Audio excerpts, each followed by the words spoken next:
People tend to be intimidated by energy, to say we have to leave this to the experts. It has to do with all these big complicated machines that we can't understand. It isn't like that at all. The energy problem is the cracks around my window.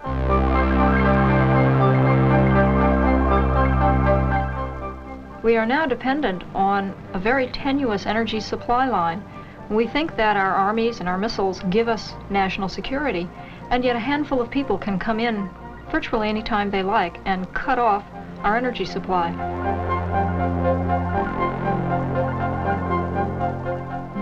Arguing about what sort of new power station to build is sort of like debating the best buy in brandy to burn in your car or the best buy in Chippendales to burn in your stove.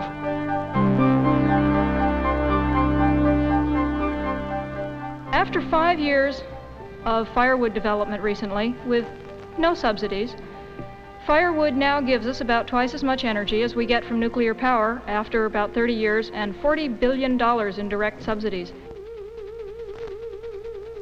1970. U.S. domestic oil extraction hit a peak and started to decline. The general public hardly noticed. 1973, the Arab embargo and the resounding end to the era of cheap energy. Everybody noticed. Yet most people assumed that to stay prosperous, we would have to use more and more energy. And if we couldn't depend on foreign oil, we would have to find more fuel at home. Where would we find it? Hundreds of communities and millions of acres in the West would be affected by uranium, oil shale, and coal mines. We would drill for more oil and gas in the Arctic, in wilderness areas, and offshore. We would build over 1,000 new power stations and hundreds of synthetic fuel plants. This trillion-dollar undertaking would be impressive, and so would its risks.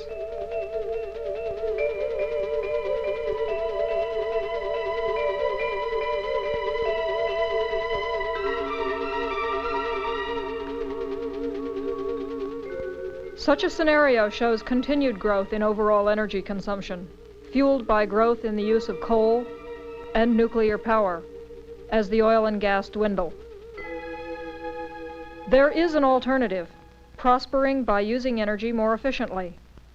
In this scenario, nuclear power is unnecessary. Coal, oil, and gas are steadily replaced over the next few decades by appropriate renewable sources. By early in the next century, renewables would be our biggest energy source. By 2030, they'd be all we need. I'd be delighted to send it to you. It's easy to be pessimistic about our energy future. But Amory and Hunter Lovins believe that there's actually reason for optimism. That Americans can create a sustainable energy future.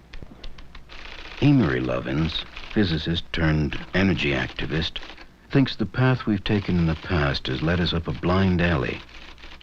His 1976 landmark essay in Foreign Affairs, Energy Strategy, The Road Not Taken, introduced the phrases hard path and soft path to distinguish between conventional and alternative energy strategies. This essay began a vigorous debate on our country's energy policy. Hunter Lovins, Amory's personal and professional partner, is a lawyer and political scientist. For 7 years, the assistant director of the California Conservation Project, she designed and implemented environmental and energy education projects and coordinated an extensive program of community participation in urban forestry. Together, the Lovinses work as a team on energy strategy in more than 15 countries. They have co-authored 3 books with several more on the way. They spend much of each year on the move, consulting for governments and corporations and speaking to a wide variety of groups. Their exhausting schedule juggles countless speaking engagements with stretches of writing and thinking time, and even includes several weeks to work with kids at a summer camp in Maine. At an energy policy workshop in Montana, Amory Lovins delivers the speech which he and Hunter have developed over the years to present their basic ideas. I think it's more important to get straight in our heads what the energy problem is. I'd like to do that by addressing 4 questions, namely, how much energy do we need? What kinds of energy do we need? Where can we get it? And how can such a policy actually be implemented? Let me start with how much energy we need. There are, of course, 2 ways to save energy. One way is to curtail or do without the services the energy gives us.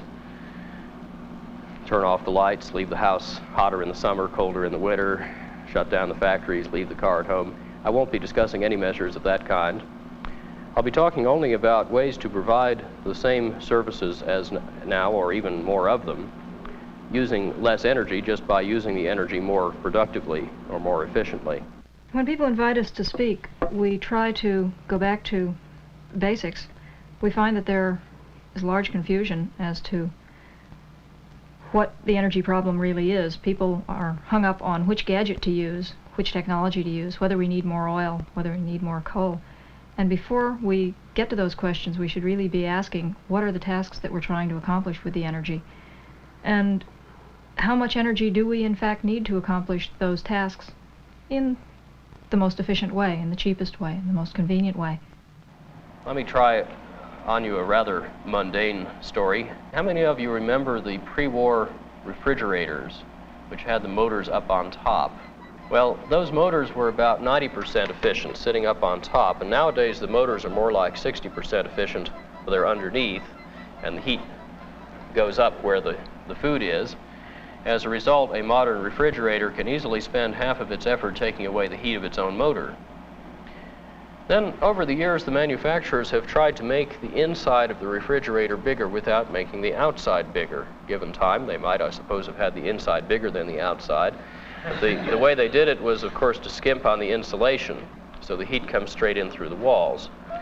And then the whole thing is designed so that when you open the door, the cold air falls out, so it frosts up inside. So most refrigerators now have electric heaters inside, which go on now and then to melt out the frost.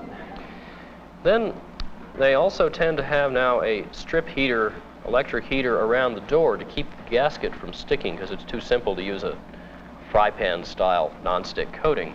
Then all this heat is pumped out the back to a kind of radiator, which is often pressed right into that thin insulation to help the heat get back inside as fast as possible. And then the resulting refrigerator, if you can call it that, is often installed next to a stove or dishwasher, so when that goes on, it goes on. You can try if you like, but I think it's hard to come up with a dumber way to use electricity.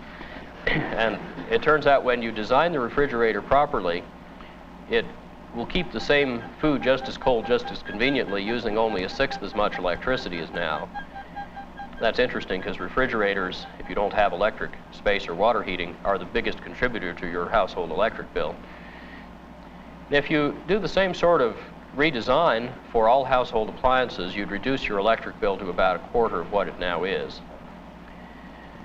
Well, that parable of the refrigerator applies throughout our economy. We're in the position of somebody that can't keep the bathtub full because the water keeps running out. And before we buy a bigger water heater, we ought to get a plug. Technical fix is another way to say plug.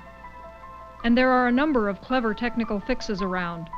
For example, comfortable cars now on manufacturers' test tracks already get more than 80 miles per gallon.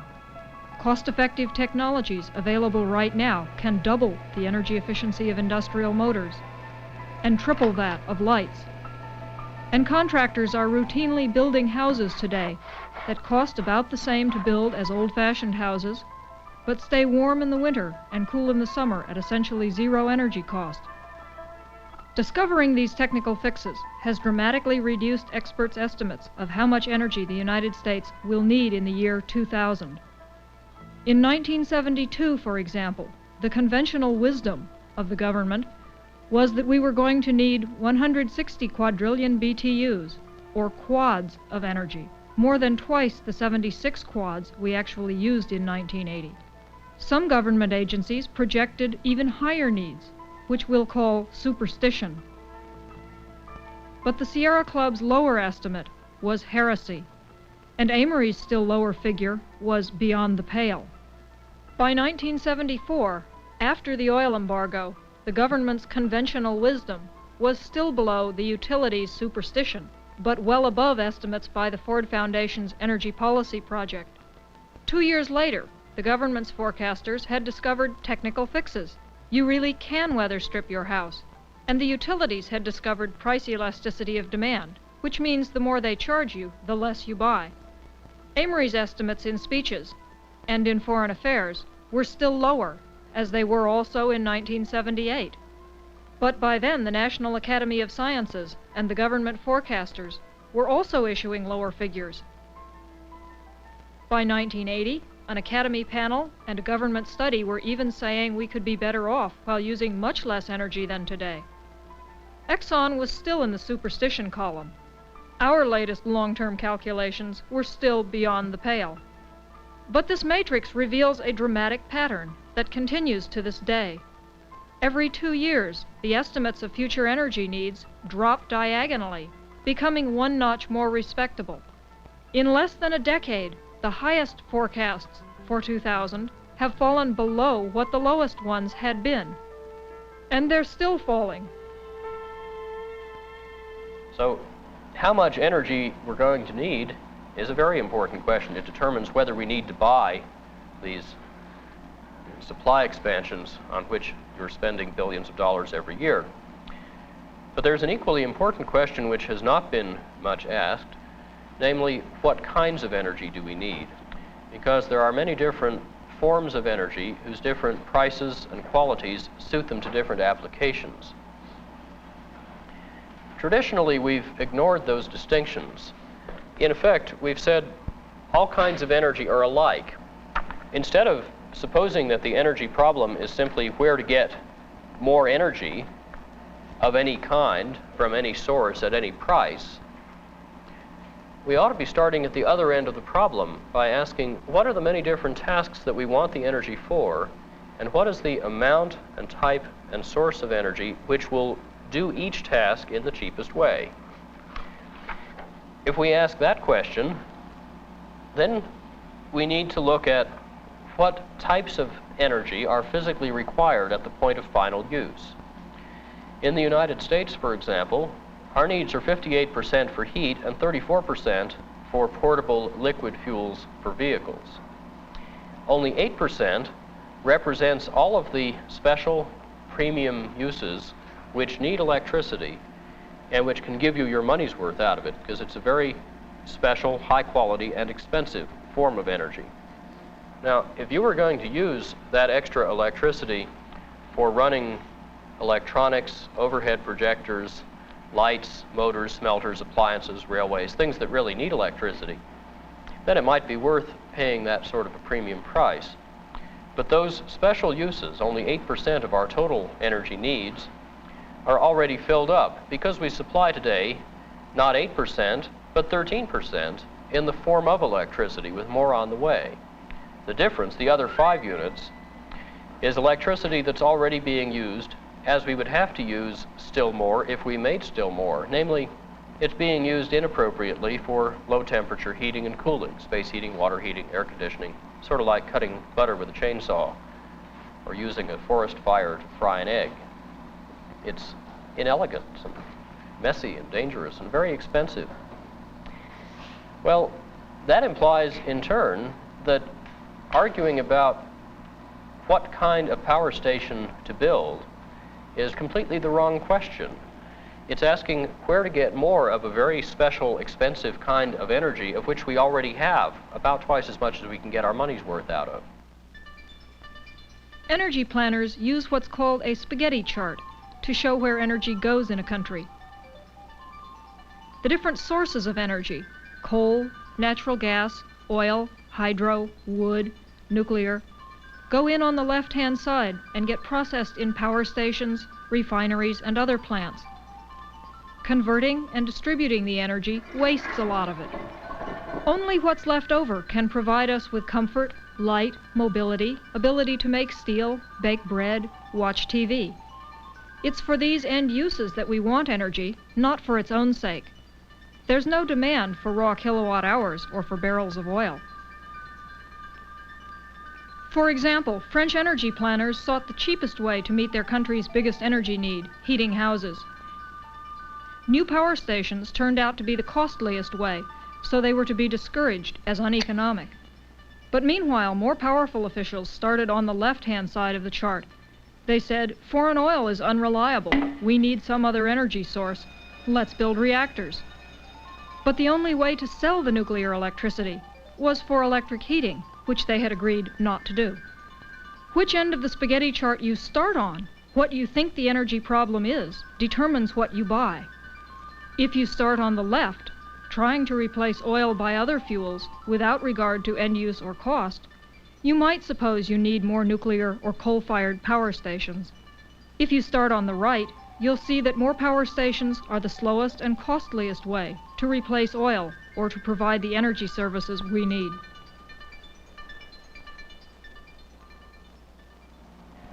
All the measures I've described so far only stretch the fossil fuels we've got. They don't replace them in the long run. And having been raised as a normal, healthy technotwit, I always used to assume that the best long-run replacements for the oil and gas were going to be the big high technologies.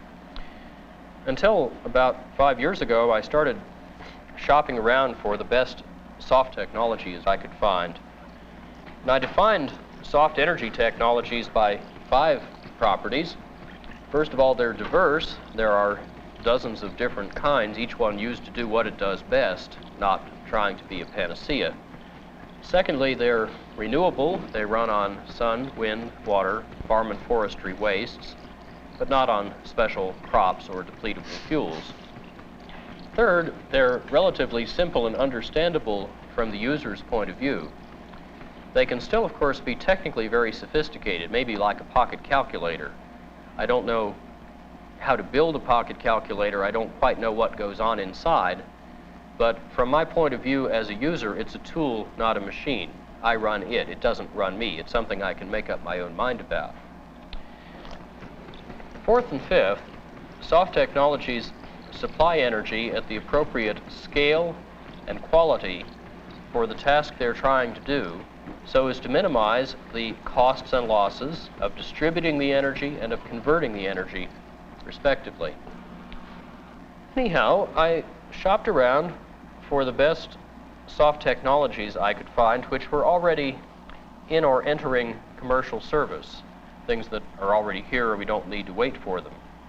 The best present art in passive and active solar heating, passive solar cooling, high-temperature solar heat for industry, which we now know how to collect even on a cloudy winter day in Scandinavia, converting farm and forestry wastes to liquid fuels for efficient vehicles, being very careful to protect soil fertility in the process, present hydro, microhydro, and a bit of wind power, perhaps for electricity, perhaps for running heat pumps or water pumps or compressing air to run machines. I then reached two conclusions which rather surprised me at the time but have since become much more widely accepted. The first is that if you add up the best present soft technologies in a particular place and you use each one to do what it does best, they will be more than enough to meet essentially all of the long-term energy needs of that place. I can't prove this is true for every place, but it's been true of every country so far studied. That's about 15 of them, including, for example, US, Canada, Britain, West Germany, France, Sweden, Denmark, and Japan. And that's, I think, rather a suggestive list because it includes countries which are in various combinations cold, cloudy, high latitude, heavily industrialized, and densely populated, or perhaps all of the above. Nonetheless, although the mixture of soft technologies varies a lot between those countries and even between different parts of the same country, there always seems to be enough if you use the energy efficiently. Secondly, although the soft technologies are not cheap, they're cheaper than not having them. Some cost more and some cost less. Mostly they cost a bit less than today's oil, but they're all cheaper in capital cost, cheaper still in working capital, and several times cheaper in delivered energy price than the hard technologies which we would otherwise have to build to do the same tasks. That is not, of course, the sort of economic comparison which you will normally hear being made. What our government likes to do is play a little shell game with costs, wherein they compare in cost with each other the things they like to build. Coal-fired versus nuclear power plants versus synthetic fuel plants. And then when it comes to the things they haven't historically been quite so excited about, like conservation and solar, they like to compare those costs not with the competing hard technologies, but instead with the old cheap gas, which we're going to run out of and which all these things are meant to replace. So they're rejecting as uneconomic a lot of renewable sources in the, say, 15 to 25 buck a barrel range, because they can't compete with 10 buck a barrel gas, when the alternative is synfuels at over 40 bucks a barrel and electricity at over 100 bucks a barrel. Well, that's just nuts. More formally, that leads to a misallocation. What we ought to be doing, of course, is to compare all of these investment opportunities with each other, not some with each other and some with the old cheap gas. And when we do that, we find, as the Harvard Business School study found, that in general the cheapest investments are the efficiency improvements, then the soft technologies, then the synthetic fuels, and most expensive by far are the power stations. As a nation, we have been taking those options in reverse order, worst buys first. With that wonderful technology available, there's no point in ignoring it. It's not available to us. You can come over to the office and I got a kind of a draft. We're frequently invited to talk to the business community, and it's something we're very happy to do, not only because they control a great deal of the money that goes into the energy sector, but because increasingly it's a very worried community. They're beginning to realize that financing these large centralized projects is not what they thought it was, and they're beginning to get a sense that the energy game is changing on them, and they're not always sure they know what the problem is anymore. And one of the things that we try to do is to help them to reassess what problem it is that they're actually dealing with. It's the wrong question. It doesn't matter which kind of new power station will be able to give you the cheapest electricity, because no kind of new power station can come close to competing with the real competitors, the cheapest ways to provide these energy services of heat and mobility. And those cheapest competitors are, of course, familiar things like weather stripping, insulation, heat exchangers, greenhouses, planting trees, pyrolyzing logging wastes, window overhangs and shades and shutters, things which in general cost less than the running costs alone for any sort of a new central power station, even a nuclear one. So if you've just built one like, say, Diablo Canyon, you'll save the country money by writing it off and never operating it.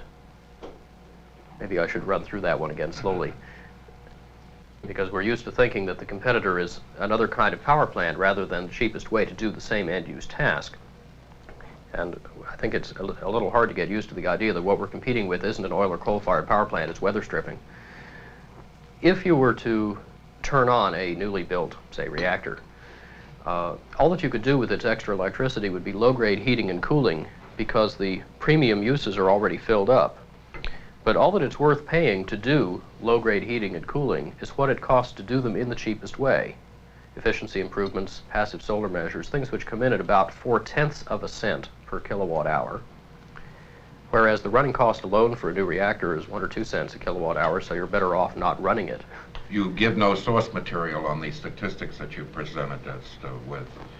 Are they God, U.S. government, my handbook of fraudulent statistical manual, or just what is the source material? This is from the German government study and one by Murgatroyd. Because our primary argument is the economic one, that a soft energy path is the cheapest thing to do, we do have to depend on numbers. And some people wonder where our numbers come from. Well, we rely only on cost and performance data that are measured for real devices that you can go out and buy. And we're at pains to document where our numbers come from. Some people complain that some of our books and papers have more footnotes to them than text, but that's the price one pays for letting people go back and see exactly where the numbers come from. And I wish some of our critics were quite as explicit about where their numbers come from. Because there is disagreement about some of the basic numbers, we are also quite careful to use what are called conservatisms, that is, to weight the argument in a dozen or so ways unfavorable to our conclusions. And when we still come out with the same conclusion, despite making all these unfavorable assumptions, that's a much more persuasive answer. Many utilities are giving low-interest loans to individuals and businesses to finance energy-saving measures. This may sound like a radical idea, but those utilities see it as a better investment than spending billions of dollars to build power plants that may never pay for themselves. Utilities with over 2/5 of U.S. generating capacity are already offering these loans to their customers because it's the only way they see to stay solvent. Not all financial people agree with such ideas, but economic logic is leading many to views a lot like the soft path. If you don't think about the energy problem in terms of end use, because that's what people are buying in the market, and in terms of the economic dynamics of it, and if you in fact orient your thinking toward supply sources, oil, coal, gas, and so on, which is traditional, you may wake up one morning to discover a catastrophic change in what you had expected to be happening in those areas without any foresight, warning, or explanation. That's a situation that none of us, given our various responsibilities, wants to find ourselves in.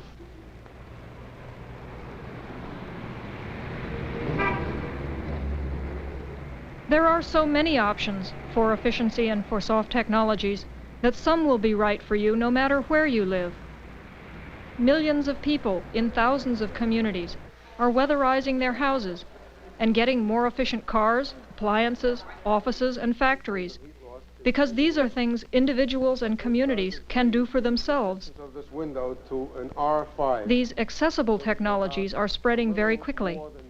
In the past few years, those millions of little energy savings have given us more than 50 times as much new energy as all of the expansions of energy supply put together.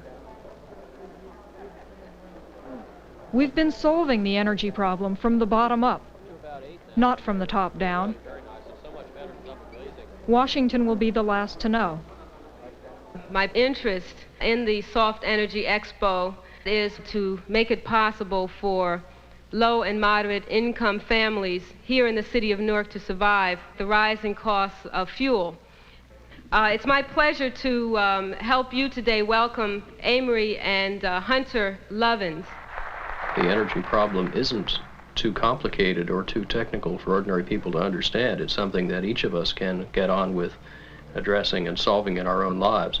And if we realize that, then we're empowered as individuals and communities to get on with solving the problem.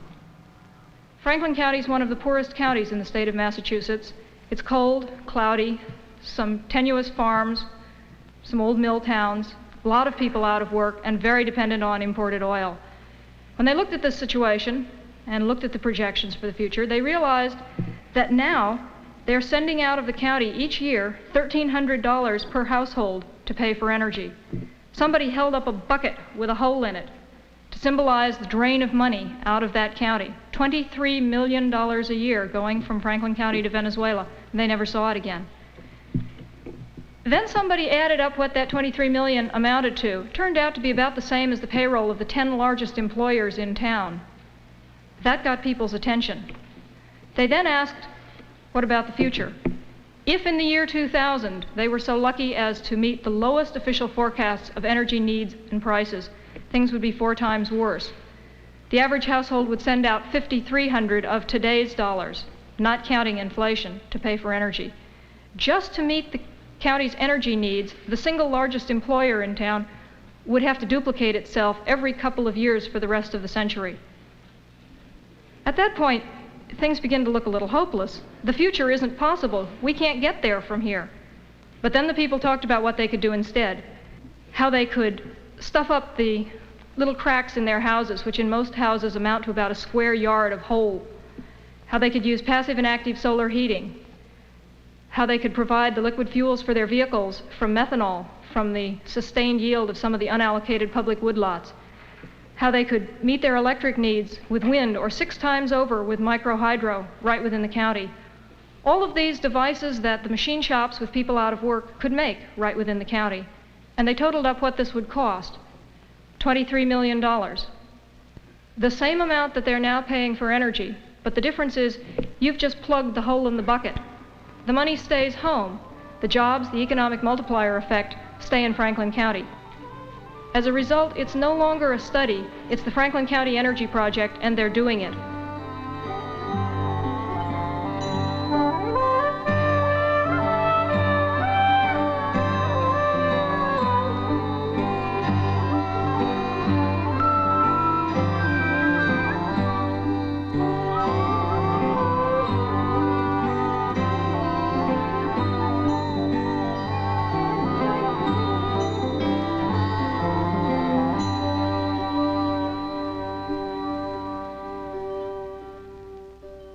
Some people ask whether the whole American way hasn't been based on producing more rather than using what we have more thriftily. I think we tend to forget too easily that we don't produce oil or coal. God produces them. All we know how to do is dig them up and burn them. And if we use them in an inefficient way, we run out. Then it gets very expensive. As energy prices rise, many people see the American dream slipping out of their grasp. And we can't guarantee that a soft energy path would bring energy prices back down to really the unrealistically low level where they were in an age when there was a lot of cheap oil. There isn't ever going to be a lot of cheap oil again. What we can guarantee, I think, is that energy prices will be much lower in a soft energy path than if we didn't do it, because then we'd have much worse price rises in the future. We're beginning to feel that the energy problem has been solved conceptually, and while we're now faced with the very tough problems of implementing what we know how to do, bringing the solutions to people in the communities, Amory and I are hopeful that perhaps we can begin to move on to some of the tougher problems that are also facing us. Problems in water policy, in soil fertility, which are now in the state that energy was in the 1960s. People are not yet aware that these problems are lurking out there, particularly as energy and water and soil fertility begin to come together in an integrated resource crisis.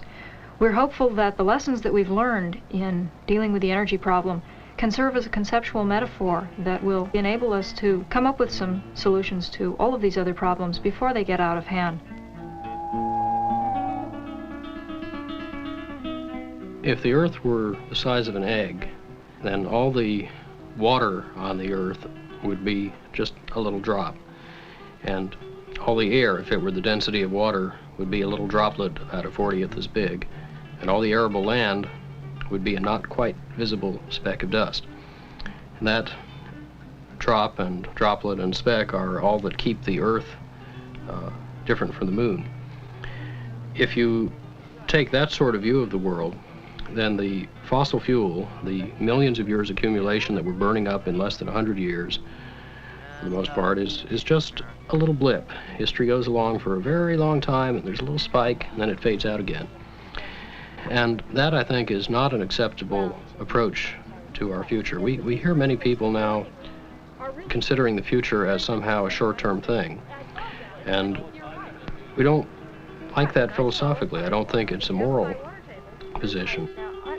On one side of the house, you'd have a chimney sort of thing with a big black box on the top. When the sun's just about noon, when it's hottest, the sun reflects off the mirror onto the black box. Your black box, heating up the black box even heat more. Makes the cold air come in faster and cools it faster.